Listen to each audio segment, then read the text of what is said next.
বাজারের কেনা জিনিসগুলো সত্যি আমাদের স্কিনে খুব ক্ষতি করে, তাই না? তো ভেবে কী হবে, সেগুলোই তো ইউজ করছি, খাচ্ছিও ভেজাল, মাখছিও ভেজাল। তো যাই হোক, সেসব কথা চিন্তা করেই ভাবলাম আজকে ছুটির দিন, বাড়িতে আছি, কী করব, তো গাছে থাকা কিছু ফুল নিয়ে আমার হট করে মাথায় আসলো ফুল দিয়েই কিছু একটা করা যায়। তো স্কিনটাও ভালো থাকবে, আর নিজেও একটু শান্তি পাবো যে না, নিজের হাতে কিছু বানানো। যাই হোক, তো সেটা ভেবেই গাছে কিছু ফুল, গোলাপ ফুল ছিল, সেগুলোকে তুলে দেখলাম গোলাপ ফুলগুলো অনেকটাই শুকিয়ে গেছে, কিছু গোলাপ ফুল আর গাছে থাকা একটা জবা ফুল, সেটা ফেলতে আমার খুব মায়া লাগছিলো। ভাবলাম যে না, সেই শুকিয়ে যাচ্ছে, ওটাকেও ব্যবহার করা যায়। আর দুটো সাদা ফুল ছিল, আর এই ফুলগুলোতে কোনো রকম কোনো সাইড এফেক্ট নেই, তোমরাই জানো, অবশ্যই স্কিনের পক্ষে ভালো।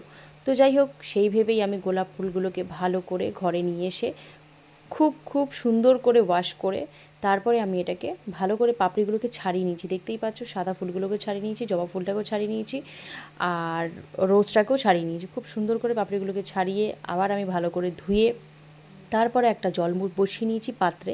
সেই জলটাকে 10 থেকে 15 মিনিট ফুটিয়ে ভালো করে গোলাপ ফুলটাকে যখন দেখলাম একদম জলের সাথে মিশে গেছে, টেনে গেছে অনেকটা, তখন আমি ভালো করে ছাঁকনির সাহায্যে ছেঁকে নিয়ে পুরো গোলাপের রসটাকে, যতটুকু রস ছিল পুরোটাকে নিগড়ে বার করে একটা ভিটামিন ই ক্যাপসুল দিয়ে ভালো করে জলটাকে গুলিয়ে নিই।